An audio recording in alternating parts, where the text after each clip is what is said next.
अरे छोरी मेरी बात है सुने ना कर।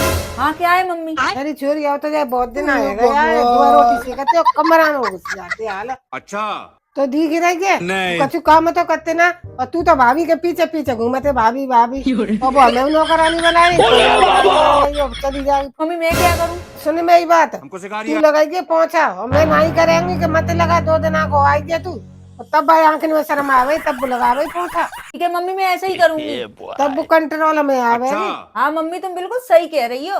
ये सब क्या देखना पड़ रहा है। वाह क्या सीन है।